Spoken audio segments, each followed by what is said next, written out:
We thought for the season finale of the show, what better person to speak to apart from Azhar Carrim? Parents and my brother would say whenever we go out for an outing, you're just there drawing somewhere. How did the canvas start? I always thought to myself, why can't I also be on the other side of the camera for once? There are times where, yeah, I feel down, but at the same time, I'm like, no, I should just take it as it is, because once you put yourself out there, it is bound to happen. Coming back to your work, what are some of your own favorite pieces from your collection? So there are two pieces that are very special to me. It was a huge culture change, a culture shift, but I got used to it. Sri Lanka is an amazing country in its own way. Do the best you can to the best of your ability and don't be too hard on yourself.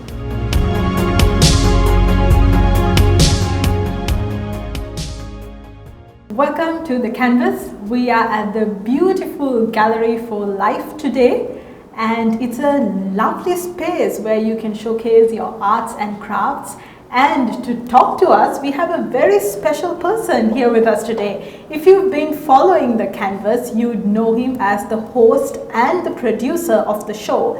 And we thought for the season finale of the show, what better person to speak to apart from Azhar Carrim. Hi Azhar, how are you today? I'm doing good, how are you?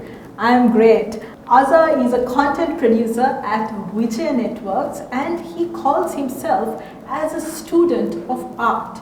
So let's speak to him and get to know about his passion for art and lots more. Azhar, who are you as a person?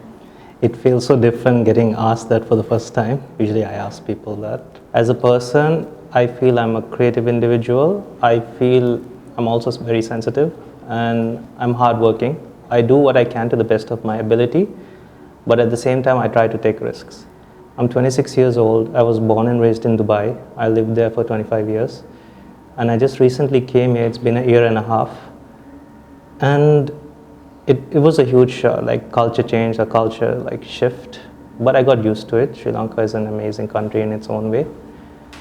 I am also an advertising graduate. I have a Bachelor of Arts in Communication. In terms of art, what I've studied, I did A-levels and I got a C in it. But however, I was really happy with that grade because I knew the amount of effort and hard work I put into it. Art to me is something that is it's my identity in a way. Without art, I feel there is no Azhar. I'm not trying to sound pretentious, but I always felt like everyone had their own release in terms some would be sports, some would have another sort of release, but for me it was art. In high school also, from a young age, teachers would dump whatever art project related work to me. They'll be like, oh, give it to Azhar, he can do it. It was annoying, but at the same time, it felt good that someone could at least trust me with that work. So how I got into studying art also was an interesting story because I did my IGCSE. We were doing the Cambridge curriculum in Dubai.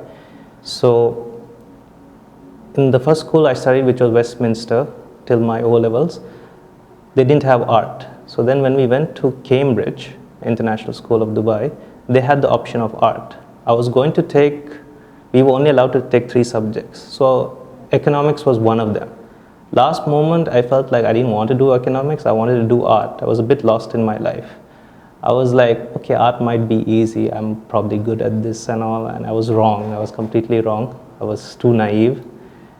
Somehow the art sir, I would call him my mentor, he let me in. He told me, okay, you can do it from AS levels. I didn't do so well in the first year, I'll be honest. But somehow he kept trying to bring out the best of me. Because we as creatives, we get carried away. We always we have multiple ideas and in the end, we try to put it all together and it comes out as a bad product. He somehow brought the best in me, he disciplined me. So I did my A-levels and I got a C and I was very happy with it because like I said, I gave my best. I know the amount of sleepless nights and the amount of effort I had to put to get that grade. Then I did advertising in the Canadian University of Dubai, and because I wanted a career that matched with sort of business at the same time something creative, and I felt like advertising was the way to go. So then once I came here into this country, I was also looking for a job, and my dad one day just told me, he just saw a newspaper ad of Vijay Networks hiring like people, and he just said, why not try your luck? And I somehow came to Vijay Networks, and here I am. So from Vijay newspapers to the canvas, how did the canvas start? Think of this like I was just a young guy. I came to the company, I was new, and my position was actually a videographer slash video editor. So we would always go to events and interviews and all, and I always thought to myself, why can't I also be on the other side of the camera for once? You know, I never got any opportunity or that in the past. So then I asked my boss, both my bosses, Rishni and Ashni, I asked Ashni first, like, can I try out, you know, just to present at one event or something like that? And he said, yeah, sure, like, why not? And then even Rishni also approved. They said, why not? Why don't you try it out? And I'll be honest, I wasn't that great in the beginning. I'm still learning throughout. And then later on, we got more opportunities. Our bosses said we can come up with new shows, anyone has any ideas. So I thought, why not do a show about art? Because I knew how it felt to be in a place where people would not notice you, and like you want to just bring out your talent and just showcase it in a way.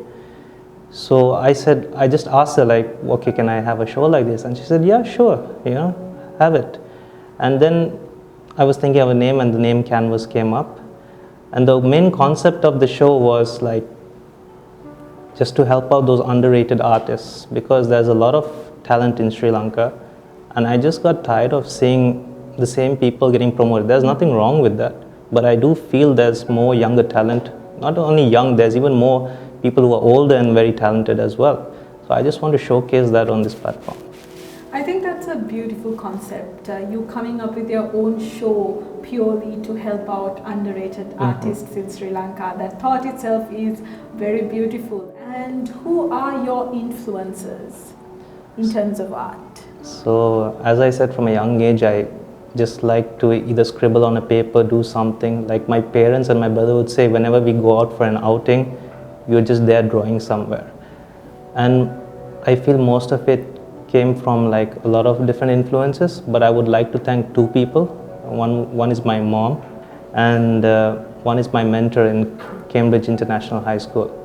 So my mother is also a talented artist, and she is very crafty. She was a kindergarten teacher.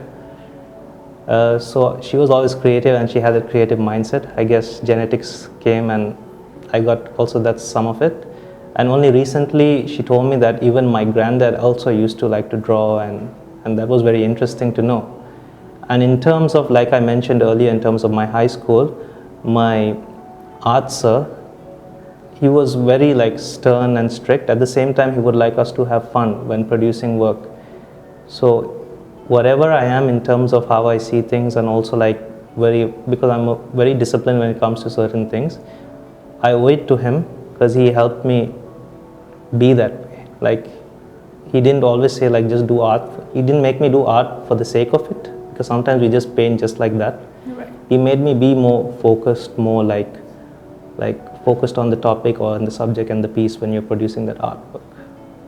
So having good mentors in your life is definitely a key in achieving great pieces of art. And on that note, I think it's a beautiful concept that you wanted to have your own show to promote underrated artists in the country. And how has the reception been? It has been good. It has been also really good, because a lot of people have liked the fact that, you know, they're getting a chance, you know. Yes. And they also get to see people who they probably never heard of. At the same time, there have been some criticism in terms of probably my presenting. Okay. And that's the thing, I don't have any presenting experience, but at the same time, it doesn't put me down that people criticize and give their opinions, even if it's negative, because it just makes me want to try harder. There are times where, yeah, I feel down, but at the same time, I'm like, no, I should just take it as it is, because once you put yourself out there, it is bound to happen. So I don't mind it. It just motivates me to try harder. That's nice. And how, when you get some serious criticism, do you have any coping mechanisms? How do you deal with it? I just talk to my loved ones, and I just say like, they told me about this and should I actually really focus on anything, because I know my loved ones, they give genuine reactions and they don't criticize, they give constructive criticism. And then I say, oh, okay, you know what, I should take it as it is. I shouldn't get hurt about it. I should actually focus and try to improve, like work on it. So yeah. Coming back to your work, what are some of your own favorite pieces from your collection? So there are two pieces that are very special to me, and one would be called The Prisoner of War. So this was done during my A-level time. It was for a coursework project. The topic was based on war. So it's an image of technically this individual wrapped around with a cloth and is holding onto a bar and as if he's getting pulled, you know. So that image, like, it technically is trying to symbolize, like the person with the cloth on his face is trying to symbolize the prisoner of, like, technically symbolizing the victims of war. A lot of wars and tragedies happen around the world, and sometimes we just brush it off because it's not happening to us. So that was the main point of it. So I remember to even take that picture, that person behind the cloth was actually me. And I just told the person to take a picture of me, and then I told him to edit it with Photoshop to make it look bluish. The reason it was bluish because we had to also use influences. So I used the influence of Pablo Picasso. He had a series of painting called The Blue Phase. It was based on a lot of depressing stuff. So I added into that, and I remember I used soft pastel as the medium to create the piece. And I was doing it, and as I finished it and I showed it to my art sir, he clapped, and because he felt, that was the first time I felt he liked my work genuinely. Because usually when I had a work and if it wasn't good, he wouldn't say it's bad. He would just be like, don't you think you have to do this, or don't you think you have to do that? You know, he would be very stern. He wouldn't just always be like, good job, Azhar. But when I heard that from him, like, he just clapped and he was like, good job, you know, this was really good. It meant a lot to me because I felt like, you know, in a way I was trying to win his approval. At the same time, I kept challenging myself.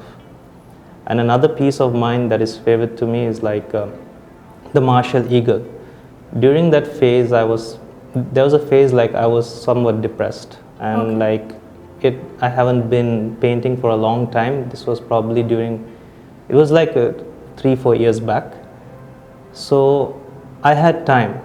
So I thought, why not paint? And I experimented with different mediums. Usually I don't paint much. I used different mediums, and I just saw this image of like eagle, like on the Nat Geo Instagram page, and I thought, like, why not try something like with this, you know, something different. I didn't have anything planned or in mind. So I did it.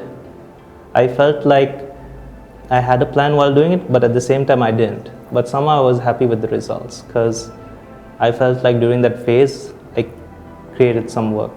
And I remember once we got a chance to showcase it at a university, and I just saw someone clicking a picture of it from far, and that meant a lot to me because I thought, like, oh, someone actually appreciates my work. So yeah, these two. What's your favorite medium? I think it would be soft pastels. Okay. And with the ink pen, yeah, those two are my favorite mediums. I'll start off with soft pastels. I like to get really messy with it. Like, you just get to use your hands and you get to create like what you want, and it's really fun. Like, it's a very messy work and you feel like you're in it. You're actually interacting with the art. So my favorite medium would be soft pastels because you really get to get messy with it, dirty with it, and just create amazing work with it. And in terms of ink and sketch pens, like, I have a small book where I just sketch out certain things, and I'm trying to hopefully fill that sketchbook. And the method I like to use is, there's a term called cross-hatching. Cross-hatching is technically where it's a lot of scribbling, but it's also a lot of planned scribbling. Like, I think scribbling would be the wrong term, but that's how I see it. And yeah, those two are my favorite mediums. What do you like to draw the most? Is it people, places, animals?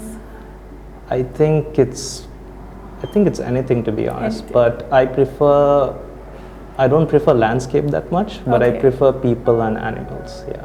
Any words of encouragement for other upcoming artists and the people who've been following your show? I would always say, like, keep dabbling, keep trying different things.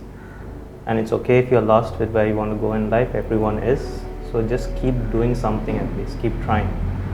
And in terms of like, always try to promote yourself wherever you can. With the help of social media, I feel everyone should always promote themselves, you know, because there's this thing where people say like, oh, if you're always showcasing your work or this and that, you come off as a show off, or people see you as a show off, this and that. I believe in, if you're not going to promote yourself, who is going to promote yourself, you know?